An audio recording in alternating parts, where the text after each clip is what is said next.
Hey guys, this is Kamiguno, and today I'm doing a review for The Mighty Captain Marvel, issue 0. And before I start talking about this issue, just want to give you guys a couple updates. Of course, I have Kamiguno episode 175, and that's show where I review all the comics I've read this week in one show. So if you want to go check out the exclusive comics for that show, in the description below there is a link, and the episode will be annotated on Friday when it's posted on this video. So let's start talking about The Mighty Captain Marvel issue 0, which was one of my anticipated books for this week, because after Civil War II, or even though Civil War II is not officially over yet, they definitely painted Captain Marvel as more of a villain. And I was wondering if this would be a redemption arc for her. And also just saying a little bit of my past with Captain Marvel, I always feel like I like her series at first, and then for some reason there's something that makes me drop it. Usually I just can't get into the story, especially when it was Alpha Flight. I was never into the whole space story.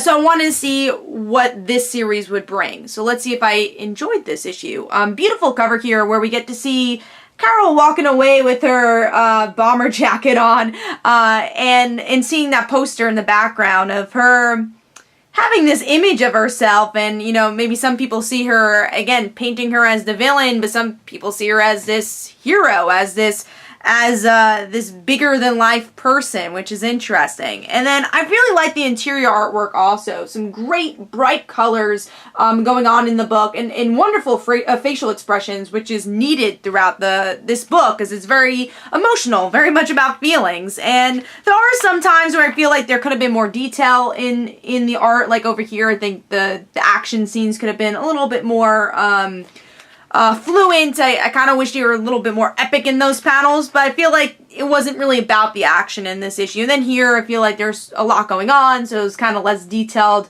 that panel. So those are little nitpicks in the artwork, but I do really like the art style and the coloring. There's also this flashback part of the issue where we get to see Captain Marvel kind of look at her past life, and I really like the coloring there. I thought they picked some great colors, and even the dream sequences were cool, and the way they paneled that. I thought the cards was really cool how they did the fade, and it made it more of a panel line. So yeah, the artwork had some interesting details here. But let's start talking about the story.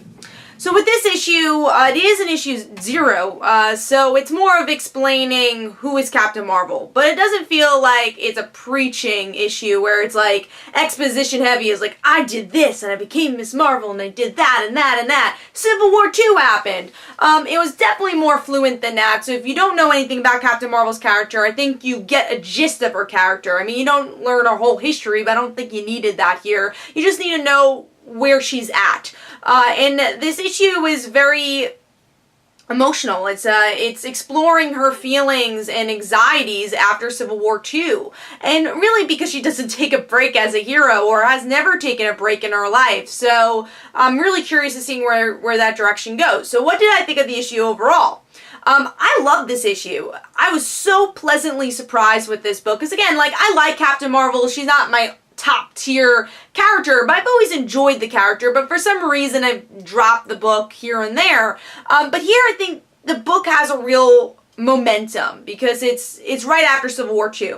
And my thoughts of her in Civil War II is that she was very much painted as a villain, and there are some motive things here and there that it felt like they were kind of forcing you to be on Iron Man's side. You didn't really get to see the side of Captain Marvel. So with this book, you kind of understand why she does the things she does in Civil War II. It's very much being overworked in a lot of ways, and that she has this perfection that she wants, because that's what her life was always driven by. If she wanted to get what she wanted, then she would have to be perfect. She would have to do everything perfectly. And I think where you really see that is the flashback, where I hope we get to see more of that, learning about Carol's family, because I feel like that's something that hasn't really been touched with her character. We've seen it here and there, but she's very estranged with her family. I think really in all the Ms. Marvel books, even before she was Captain Marvel, that's pretty much always been the story. She's estranged from her family. So it would be interesting if this is kind of a start of her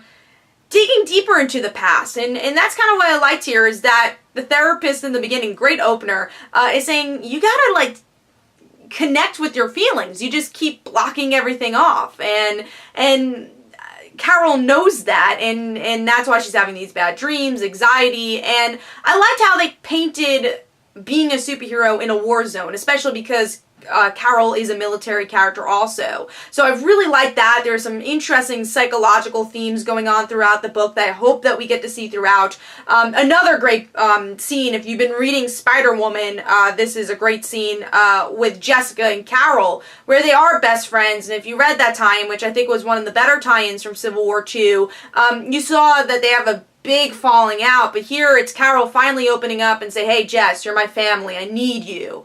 And then she like falls asleep in Jessica's arms because she's just falling asleep everywhere. But this was such a great character-driven book that Carol needed, because like I said, she was painted so much as the villain in Civil War II, and this is her redemption arc, it seems like. And I think a reason why I always fell off of Captain Marvel's books is because it always became so action-driven. It always was like, oh, we gotta go here or there, it's space. It was always more about the action in the team than Carol herself. And here it looks like it's digging into Carol. Who is she? And that's a huge theme in the book. She even says it many times, like, no one knows who I am. You know, my family didn't know, but I know when I got my powers, that's who I was supposed to be. So I love the issue. I thought it was really well done. Again, there's maybe some art hiccups here and there. I still don't know how I feel about the Alpha Flight still being so heavily involved. But Carol herself was really well done here, and it makes me super excited to read more of this book. So The Mighty Captain Marvel issue 0 for me gets 4.5 stars out of 5. So hopefully you guys enjoyed. This is Comic You. Don't forget to follow me on Twitter. Don't forget to like my Facebook page. Also, description below, there are links for my comic book, Like Father, Like Daughter. And don't forget to like the Facebook page of Like Father, Like Daughter. I'll see you guys later. Bye.